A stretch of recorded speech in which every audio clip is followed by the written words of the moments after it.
Hey, what's going on, guys? I'm back with another live stream, and yes, you read that right. I'm doing my first ever mail-in CGC submission. I have a few graded books in the collection, and all the ones I've got graded personally, I've dropped off at cons before, which those instances are few and far between. I've probably gotten like less than 10 books graded ever on my own, but for a long time, and for those of you who watch this channel, you probably have heard me say, I'm going to get this graded, or I'm going to think about getting that graded. So with, the continuation of no cons for, kind of foreseeable future up until maybe winter or hopefully late fall, I decided if I'm not going to spend money traveling to cons and spending hotel, like it's time to finally maybe start thinking about preserving some of these books I've been accumulating.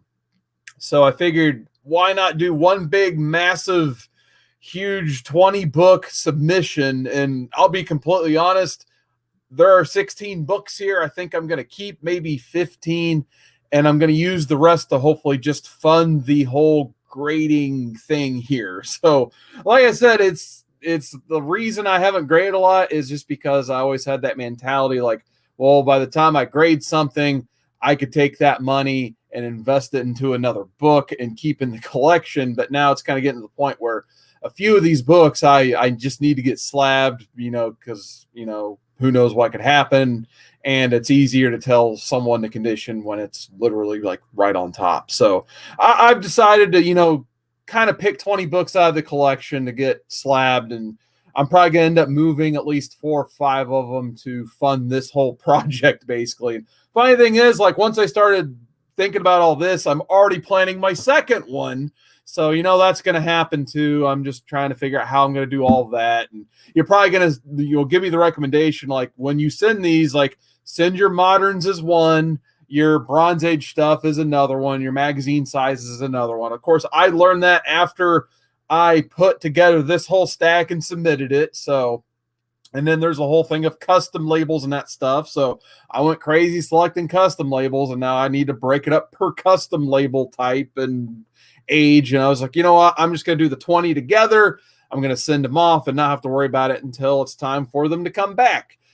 So I guess without further ado, and then, shout out to the Comicaholics channel. Every time Wayne and Jess put together like a big CGC box are getting ready to send up, they always do this thing where they show the book and they guess the grade, and then later down the line when they get the books, they compare their previous grades and what the actual grade is. So you're probably going to see the exact same thing here because it looks like a fun thing to do, and you get to see how probably bad of a guesser I am. So maybe I'll be right, but since this is my first time, I'm probably going to be really off on my grading guesses because especially like I can guess like probably like a 9.4, 9.6, 9.8, but the difference between like a 6.5 and a 7.5, that's where I'm really interested to see how far off I really am. But hey, since this is a live stream, I do want to say hi to somebody in the chat. We got Daniel Ybarra. What's going on, man? Thanks for hopping in the chat on this nice and sunny, at least here,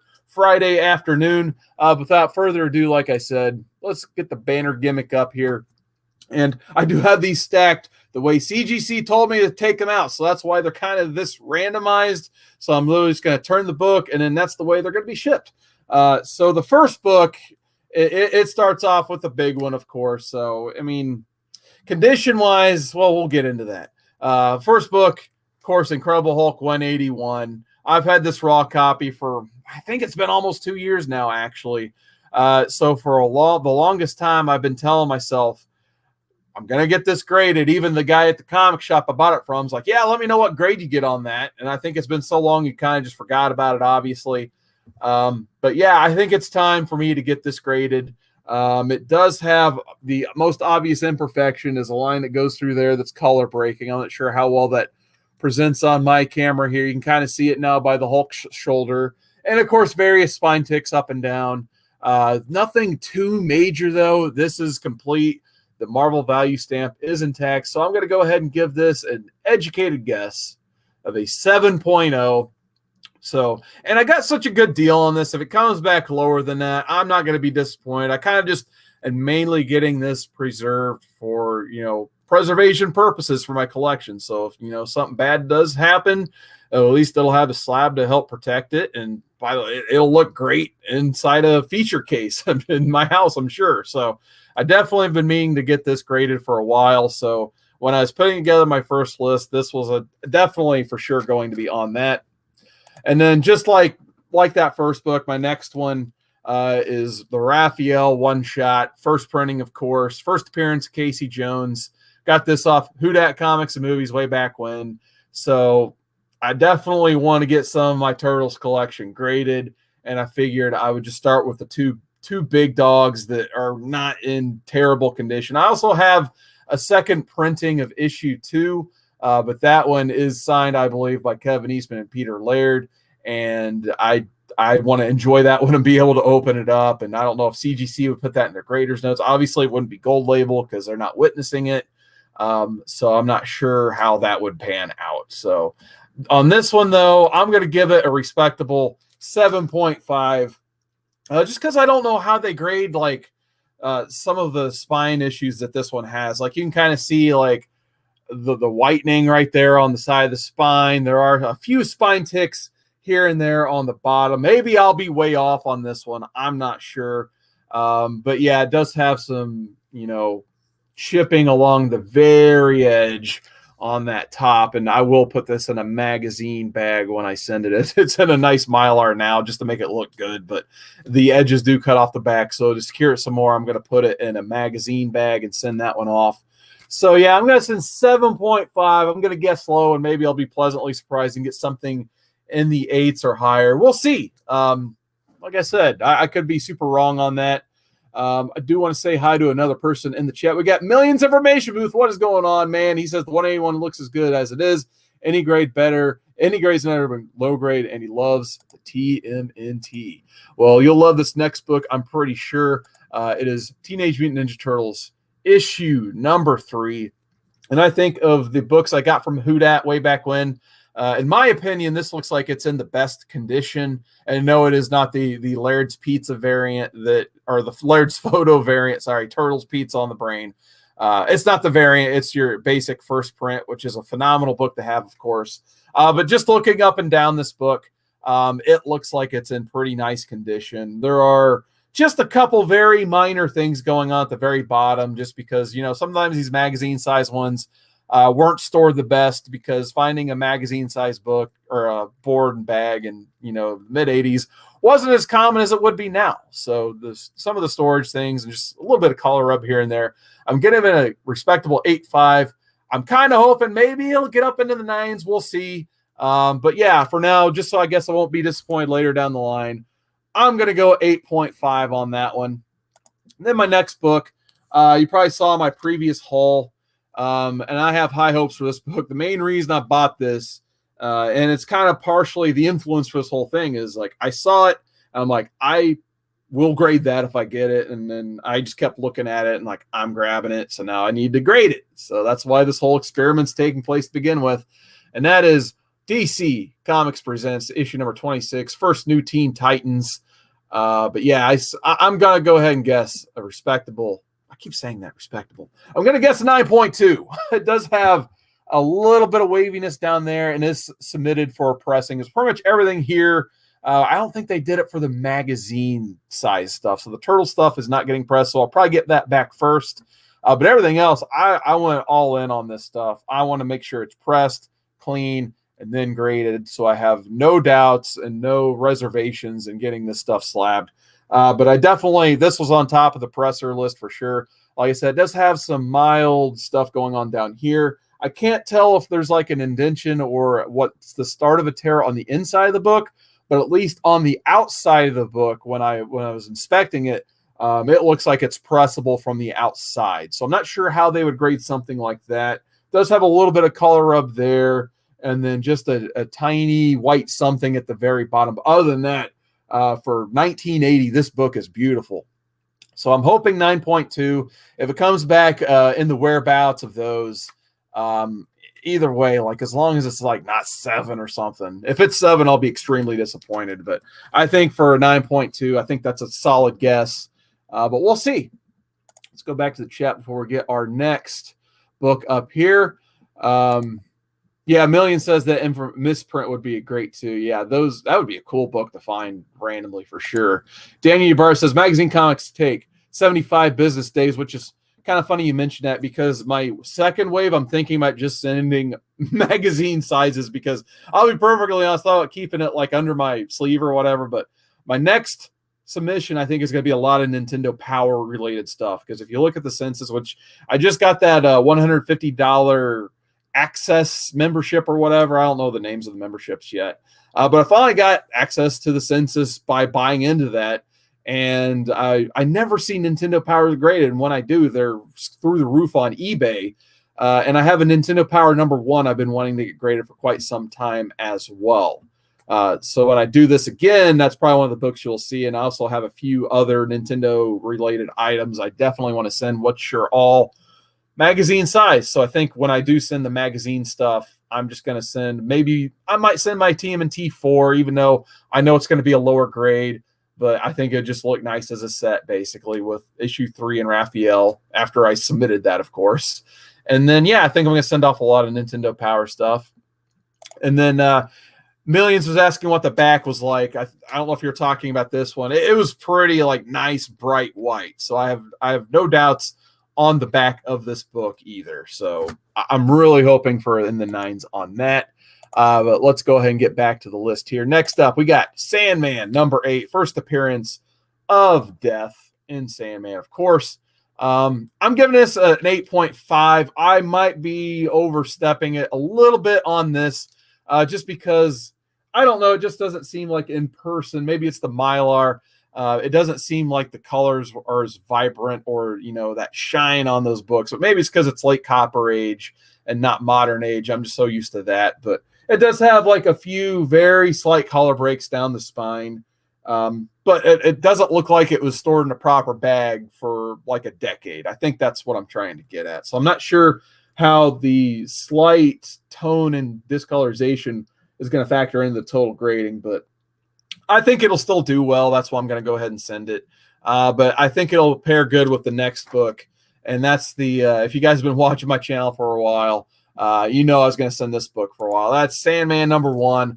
This is my greatest dollar bin find I think I've ever had.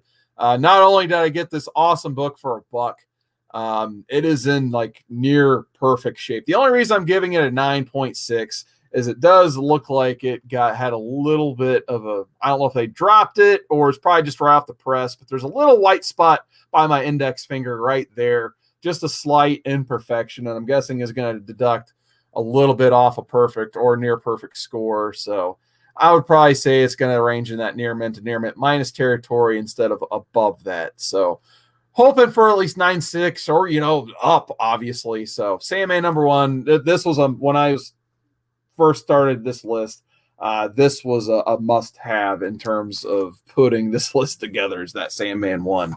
And then I also got Masters of the Universe #1. This is the Star Comics newsstand. So out of my He-Man stuff, I have the DC stuff as well, but that's mid-grade in my opinion.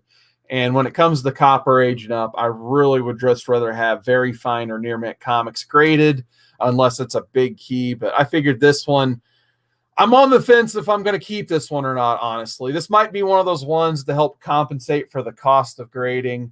I do like me some He-Man, but it was just right before my generation, in my opinion. But I think, the newsstand will be a nice attraction if I do decide to sell it.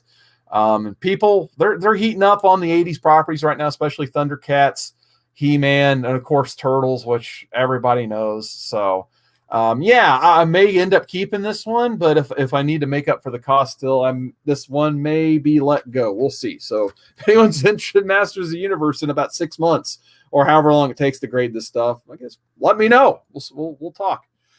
Next up, another one. This is mainly for my collection. Obviously, Ultimate Universe stuff isn't exactly setting the world on fire right now, but seeing as how, Ultimate Spider-Man is one of the books that got me pretty much back into comics the way I am today. This is just one of those. This one's staying in the personal collection no matter what. So yeah, I'm giving this a 9.6. because it does have a little bit of color rub right there above the M in Marvel Comics on that logo. But I don't think this copy's ever been read. So hopefully that'll just make it a 9.8. But I'm going 9.6, just shooting under just a little bit. But I've always wanted this book, and I guess the next step is seeing if I can get that upper 9 score on a CGC. But obviously, I don't want any lower than a 9.6 on this one. Once again, I'll be disappointed if it's below a 9.6. And then we're going back to the Copper Age with Saga of Swamp Thing, number 20. I had to get some Alan Moore stuff graded. I almost sent in Watchmen, but I didn't want to take it off my wall, to be honest. So if I have good luck grading these, I may go ahead and send Watchmen one just out of principle. But I'm going big on this one. I'm going 9.8. I was looking this book up and down. It looks like I just went and bought it from the store today. So this is, in my opinion, as good as you can get on a Copper Age from, 1984, January. So I have very high hopes that this will get a 9.8. If it gets a 9.6, I guess it is what it is. But I think out of, this whole stack, this is the one I have the highest hopes for in terms of, being that nice 9.8 grade. And you can't send an issue 20 from the Alan Moore run without thinking about sending an issue 21 as well. I'm going to go ahead and put this one at a 9.2. It almost kind of hurts me to send this one because I love reading this comic. It's one of my favorite individual issue comics of all time. But it does have about 3 slightly color breaking ticks along the side. You can kind of see it right there by my index finger again, like just 2 that slightly break color, and then another one by Swampy's arm there. And then there's just a little bit of color break by the staple. But like I said, that's why I'm going 9.2 on it. I think it's going to finish in the 9s for sure. Other than that, it looks like a very nice and clean copy besides all of that stuff. And then this next one, I think it's definitely going to be a sell for me. Captain America number 6, First Winter Soldier. This is one of those ones I found in a 20-cent bin. So even if I don't get a 9.4 on this and it ends up like in the mid 8s, like an 8.5, hopefully not an 8.0, but 8.5 is my lowest I would go on this. Yeah, but I think this is one of those ones I'm going to have to let go to make up the cost of this whole experiment, basically. But this book's kind of blowing up right now. I really like the Brubaker run, so I'm keeping a copy for the PC. That one's not getting graded as of yet. Like I said, I kind of wanted to experiment with my extra copy first. But yeah, I'm just going to aim for a respectable 9.4 on that one. And we'll see what happens. Like I said, it does have a few imperfections because when I bought this, it was not in a bag and board. So that means it's probably not been bagged and boarded for about 15 years until I swooped it out and put it in this Mylar bag. So we'll see what happens there. All right, before we keep going, I do need to say hi to James Gallegos. What's going on, man? Nice to see you in the chat this afternoon. Hopefully you're having a good Friday as well. My next book, like I said, very high hopes for this one. And that's Doctor Strange number 1 from the Frank Bruner art. One of my favorite books in my collection. Got this actually off TiVo from Lords of the Long Box off an auction on a long time ago. And let me say hi to one of my best friends in the whole wide world. JT, what's going on, man? He says, how many are you grading in this experiment? I'm sending off 20 books, man. So basically, I'm going to send off 20 books. I'm probably going to flip about 4 or 5 of them. And in that way, it'll be like, hopefully it'll compensate for the cost of this. And then I have some nice pieces of my collection, basically. But I'm already planning my second one, which is going to have a lot of Nintendo powers and stuff. So, yeah, nice to see you, JT. Hopefully you're having a good Friday as well.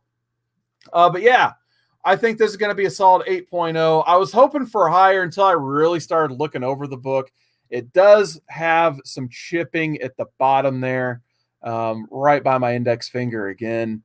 So, but as you can see, other than that, it's a pretty clean copy. I just don't know how badly that chipping at the very bottom, kind of along the end of the spine there, is going to affect the book. So I'm aiming pretty low, but maybe I'll be very surprised by this one. If it finished at a 9, I would consider this whole thing a success. But I absolutely love the Frank Bruner one. I almost just sent my issue 4 out of principle because I absolutely love that cover. It's the one where he's like, this green space skull's eating him, or like he's trying to escape on a Pegasus. Some phenomenal art in that book. Was probably my favorite of that run. I may send that in around 3 or 4, depending on how successful or how much fun I'm having with the CGC stuff. Now I need to say hi to Tat's Comics. What's going on, Tat? Nice to see you in the chat. It's got to be pretty early for you still. You're over on the West Coast. But yeah, nice to see Tat Comics, man. All right, next up, we got Showcase 80. So the longer this thing goes, the older the books get. So I got 12 cent. First appearance, I believe, Phantom Stranger in the modern age or Silver Age, however you want to phrase it. But I actually got a chance to read this book on October Reads, the segment I did during October. And I was just thinking the whole time I was reading, I was trying to be as careful as possible because I just kept thinking, like, man, this book is in such good condition for being from like late 1969. So once again, out of principle, I had to send this one just because, like, I don't want anything to happen to it. It's been kept together so nicely for several decades. I don't want to be that, guy who messes this book up. So I decided to go ahead and slap this one as well. It does have definitely an imperfection down there where it's starting to spine split just a little bit. A little bit of a color break on the opposite end. But yeah, other than that, it's just natural wear and tear from being from 69. As you can see, the start of some color rubber along the spine where the staple's at. So I'm aiming for an 8.0. I think, when I got my Green Lantern silver or my Bronze Age stuff graded, I felt like they were kind of generous on some of those grades just because the book was older and it was good condition for the age. So I'm kind of aiming maybe a little bit high on this Showcase 80. I don't know. We'll see. But either way, very clean copy in my opinion. I think 80, 8.0. I think that'll be a fun book for the collection for sure. Oh, I need to say hi to Bubs Comics. What's going on, man? Nice to see Bubs in the chat as well. Definitely one of my favorite live shows out there is that No Faces chat every Monday. So always shout out to Bubs Comics. And the next one, I think I'm going to go 7.0 on it, but it is still one of, if not my favorite Jim Steranko cover ever, and that's X-Men 50. Plus, come on, it's the first modern X-Men logo book pretty much, but I always just absolutely love this green contrast on that book. One of maybe the best well, I don't know about the best cover in the Silver Age. There's so many good ones to pick from, but maybe the best Steranko cover up there with Nick Fury's Shield #1 and #4.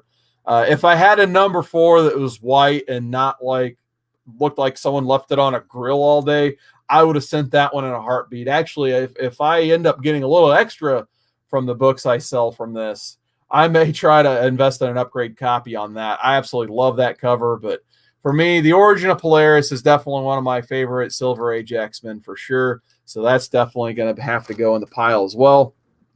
Going back to the Bronze Age, Swamp Thing 7. So 9.4. This is one of those runs. It's just like, how much Bernie Wrights and Swamp Thing do I send? So I decided to pick one I thought was in the best condition. I do have all 10 of the Bernie Wrights and Swamp Things.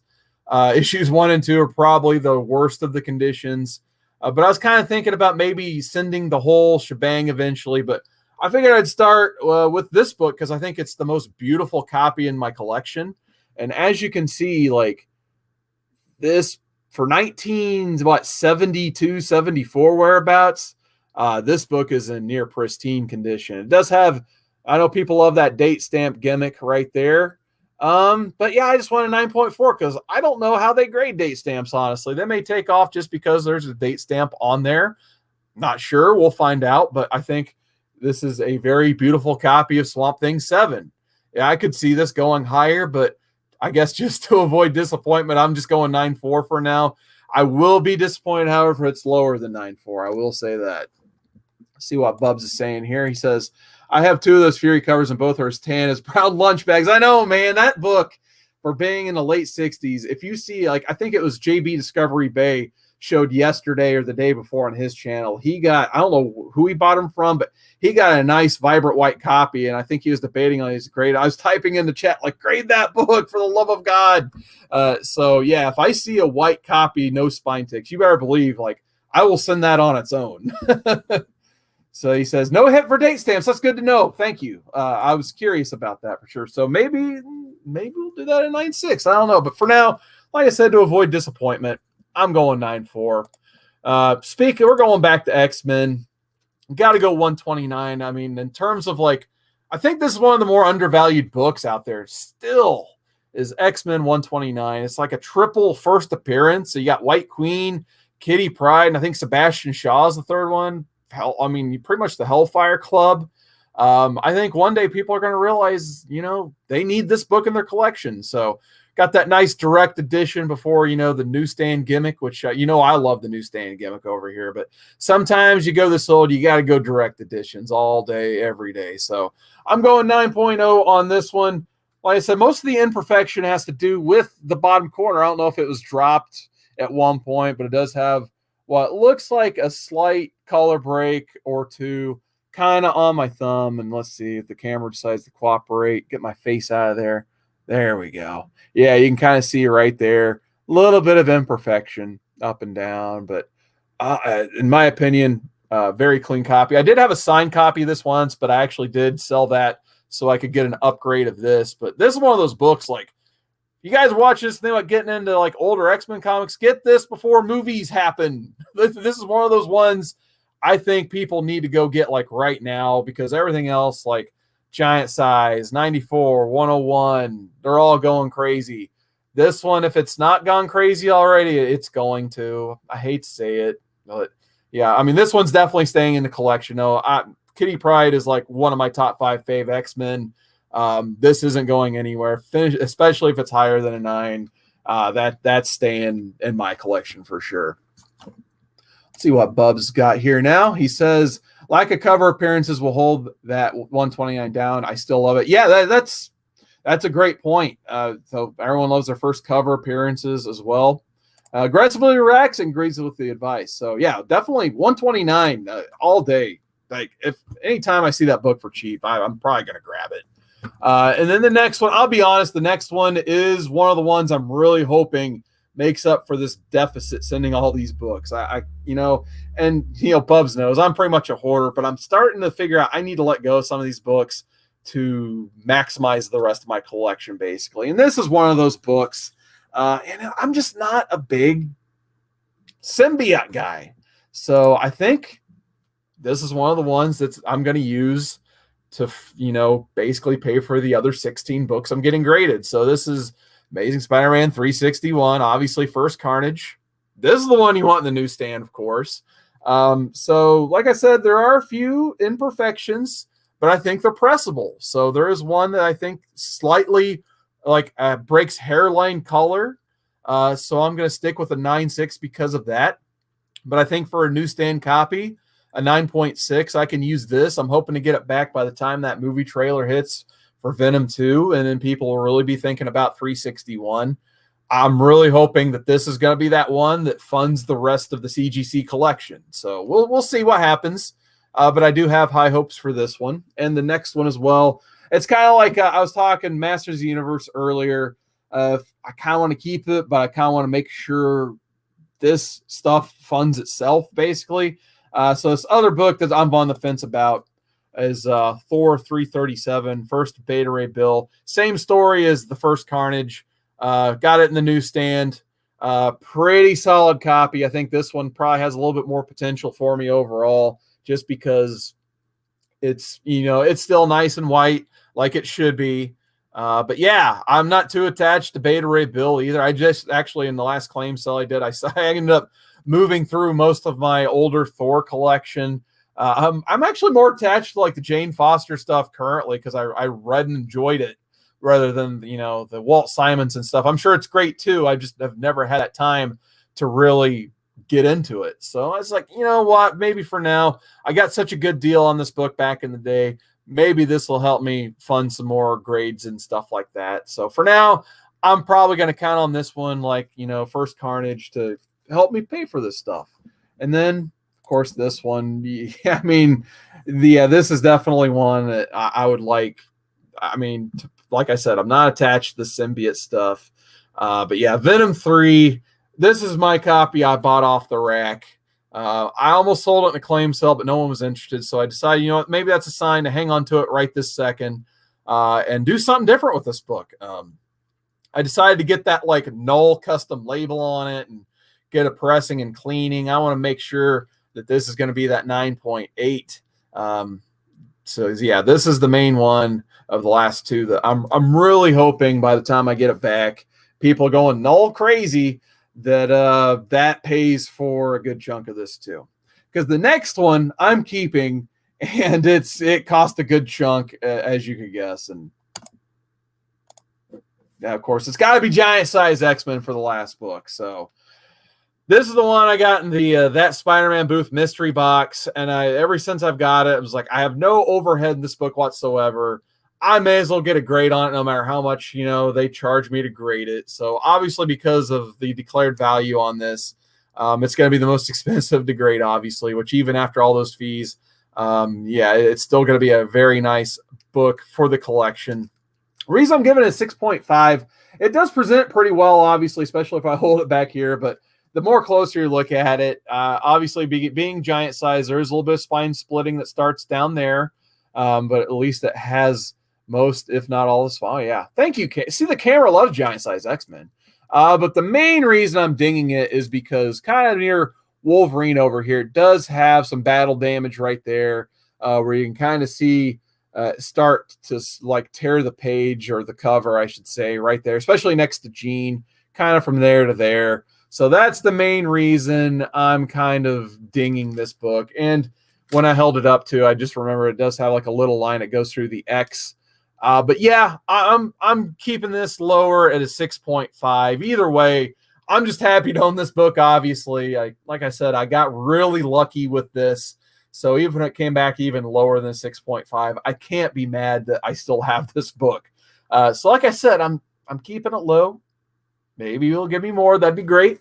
But yeah, that's pretty much what I'm counting on getting graded. And I'm already kind of, when I was working today, I'm like, man, if these come back and I actually, fund for the next big send off, I already got books I'm thinking of there. I want to get some rarer books. Now that I have access to that census, I'm seeing what people aren't getting graded that I have. Like I said, the Nintendo Power stuff, that's going right in the collection once I get that graded.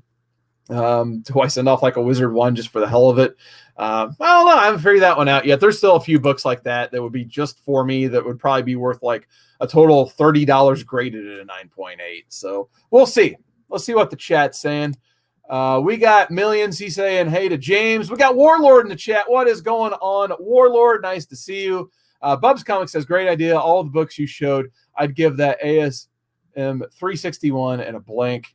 Yeah, like I said, I mean, at the end of the day, and that's just for my collection as a whole right now. I'm really asking myself, like, what am I attached to and what am I not attached to? Because at the end of the day, like, I'm slowly getting into books like this. On my last haul, I just showed Action Comics 132, and now all of a sudden I got that Gold Fever as well. I'm just like, man, if I get rid of some of these other moderns, what Golden Age can I get? Because I like I said, I'd love a Batman pre-100, a Detective Comics pre-100, a Superman pre-100 as well, on top of, the Golden Age Action Comics. That'd be cool if I could finish out the year with, 4 Golden Age books from those 4 lines. Like, that would be my big collecting goal for the year, I suppose, besides trying to get that X-Men 94 before it's too late, or the first Phoenix before it's too late. So I'm just trying to figure out, like, I don't like flipping and reselling. I don't like going to the post office and all that stuff. But at the end of the day, the collection is just getting too massive. I got to make some decisions. And, I think I got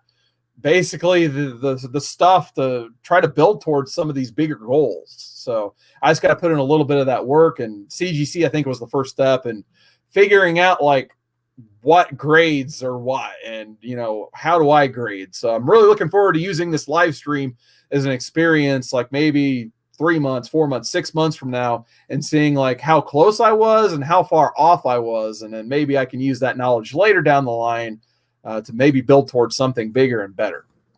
Warlord says, I have 4 copies of Nintendo Power #1. That's cool to know somebody else collects it too. Yeah, man. Like, I don't know if like you've been looking online and stuff, but like, it seems like Nintendo Power is just as collectible as comic books, really, maybe even more so, just because, like, when you got a comic book in the mail, like when I was a kid, like at least like DC would try to ship it inside a bag with, some very small boards in there. Or at least they try to protect it a little bit. When you got a Nintendo Power in the mail, they just fold that thing up and shove it in the mailbox, no protection, nothing. So when you have a decent quality Nintendo Power, and CGC will actually grade that, and there's, board collectors like me out there, you can kind of, it's like to the point where the census is so low on that, you can almost just set the price. So not that I'd sell it because I want to have one nice copy of that in my collection, but if I rolled across a second one, I would ask myself, what can I use this for? So I love collecting Nintendo Powers. They're fun to flip through, but nowadays we have that digital technology where if I want to look at the book, I can just go online, and then I can say I own the book as well in a CGC slab. So yeah, definitely, like, oh, that's awesome. You own 4 copies of that, man. Like, definitely hang on to those and, do what you want to do with them. But that's awesome. Hopefully they got the posters and everything, and that Legend of Zelda original map in there. That was one of the biggest attractions to that magazine originally. And then I think I have like the Mario 3 strat guide. I think I'm going to send that off.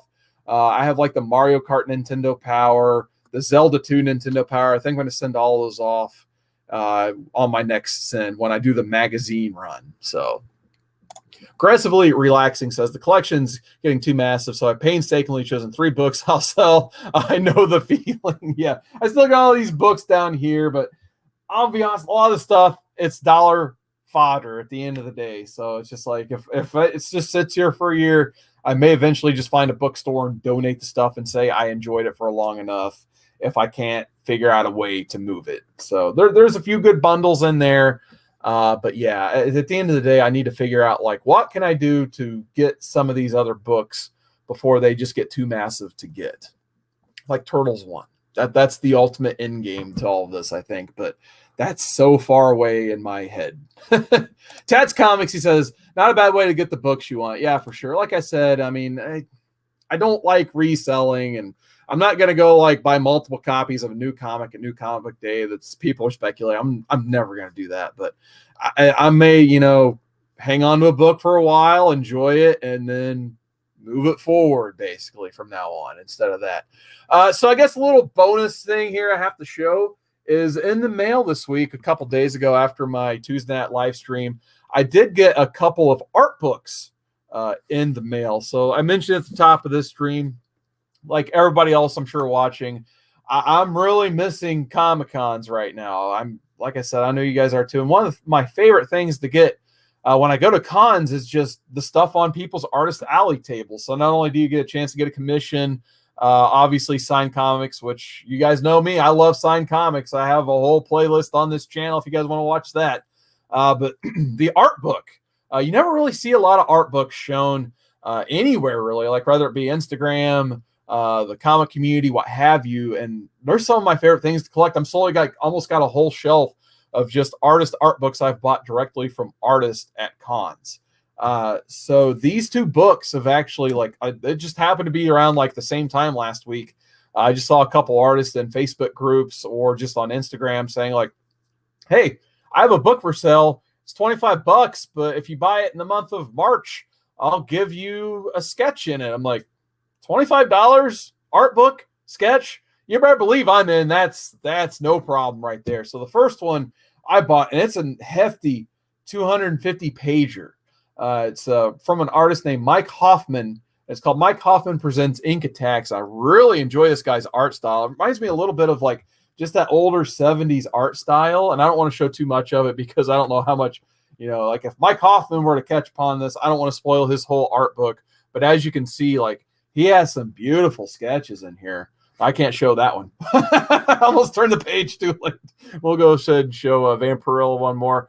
But this guy has some phenomenal art in here, and he did a beautiful sketch, which I had to put a nice post-it over there, but this is an actual sketch he did. And credit to him, he had this thing shipped to me in maybe 3 days from when I ordered it. So there you go. I didn't ask for topless, but that's what I got. So it's beautiful. So thank you, Mike Hoffman. Very awesome book. So if you guys catch him on Insta, I think it was either Instagram. It might have been the Facebook sketch group. Either way, I think he's on both. So if you see artist Mike Hoffman, I highly recommend this Ink Attack book. It's pretty sweet. Before I show the next one, let me get into the chat because I gotta say hi to my sister from the Comic Corps, Karen Figures, what's going on, Kat? She says, hey, I actually made one of these. Yeah, somehow her notifications never go off. Happy to see Kat in the chat today. Of course, we still got Tat hanging out. And then Bub says, hey, Carson, just so you know, those custom labels get shipped back separately, and you get charged for extra shipping. Ends up costing way more than $5. I have found that out. Yes, once I put everything together, submitted it, I'm just like, so they're doing the custom labels separately. So yeah, at least I did like a bulk selection of those custom labels. So it's probably cost me like 2 extra shippings, I think, total. Oh man, I was talking about this guy earlier. We got Who Dat Comics and Movies. Who Dat. I'm getting 2 of those Turtles books graded, so hopefully I get those grades back soon on those, and I can let you know what those came back at. But yeah, those 2 Turtle books I showed earlier in the stream, I got them from this guy here. Definitely follow Who Dat for some good auction claim sale action, hooking up all those deals out there. Some of my best deals I've got on books came from Who Dat Comics and Movies. Not to mention the fact that he's the main reason he encouraged me to do this channel. So if you guys like this, you can probably blame Who Dat for that. Also, my other sketchbook I got is from Gene Ha. Done a lot of work for Marvel and DC. I've actually met him and got a commission in my book from Gene Ha. He's a really cool guy. I believe he's a Chicago native, so I tend to see him at a lot of cons because, you know, he's a Midwesterner as well. But yeah, he basically had a web form, and this came through his Etsy store, which I think he's taking time off after like someone posted a sketch they got on, once again, a Facebook group.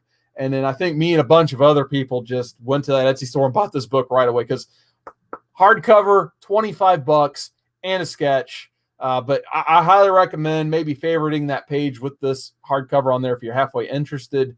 I don't think he's just completely stopped publication of this. I think he just took a pause because he couldn't keep up with all of the personalization. But anyway, I did post this on Instagram in case you guys missed it. But I put one of my favorite characters with Death from Sandman. As you guys saw, I plan on getting that first appearance graded. So yeah, he did this nice little quick sketch of Death in there. And he sent it to me. I'm like, oh man, that's awesome. And he's like, oh crap, I forgot the eye thing. So then he drew it real quick in there on the eye there. So very happy with that. I think that looks really cool. But he also did the one that got posted on the Facebook sketch group was a Jean Grey, and he actually did that in full color, which I guess they should have had the wherewithal to ask for a character that dresses in color instead of literally black and white. But hey, he probably made it easy for him because he does some good watercolor work too. But once again, great quality book. Gene Ha does some awesome art inside this as well. It shows his full range of art he does. So yeah, got these for sale this last week. If you guys are interested, I'm sure they're still attainable with sketches in them. Definitely look these guys up on social media for sure. Let's see what Who Dat's saying. He says, I'm sitting Seawater 19, my other 2 Raphael #1s and 9 other TMNT books. Nice, man. Yeah, I was going to say, now it seems to be the great time to get these Turtle books graded and use those. Like if I had multiple ones, I'd probably do the same thing, man. Like use those, see if you can start trading toward that upgrade of one. Or if you don't have that yet, get your 3rd printing, your 2nd printing, and maybe work toward that 1st printing. So I know Who Dat, he's already got his 1st printing. Maybe he's looking to think about an upgrade or something completely different that we don't know about. But yeah, great time to send those TMNT magazine sizes for sure. And Bub says he's going to blame Who Dat for that. Oh, there you go. You might want to trademark that one, Who Dat, before Bubs does there. Million says, I'm going to get going on mine done at CBCS. I think because damn CGC cost in the UK, current 10 comics, 500. Oof, that is rough, man. And then Who Dat is saying he's getting $5 for every shirt. Good call there, man. But yeah, actually, it's funny you mentioned CBCS because, like I said earlier, I have a lot of signed stuff, and I don't really want to send that to CGC and get that, like, why they give you like a green label basically if it's signed. It says like signed by Kevin Eastman or whatever, allegedly, or something like that. So I know CBCS has recently started upgrading their program to the gold label from, I think, red for signature, verification, basically. So I got a couple like Mike Turner signatures I wouldn't mind sending off to get verified. And obviously like some George Perez, some Marv Wolfman, but they do charge per signature. So I was thinking about sending a book with like 6 signatures on it. And then I read that part. I'm like, well, that's a deal breaker. So I kept that book. But after I do this experiment with CGC a couple times, I may move on to CBCS for my sign books. So I'm really looking forward to seeing what happens here. I know shout out to Comic Man Andy. He's going to give me some tips and suggestions on what he thinks, you know, CGC grading should be like and how to send off there. So I'm looking forward to that. But big thanks, guys, for hopping in the chat. I know this is a random feed for a Friday afternoon, but I really do appreciate everybody who stopped by. So definitely check out the Comic Core tonight, 10 p.m. Eastern. I probably won't be there because of work, but check out all my friends like Catrin Figures is in the chat. But yeah, hopefully I will see you guys very soon once again. But until next time, dude, stand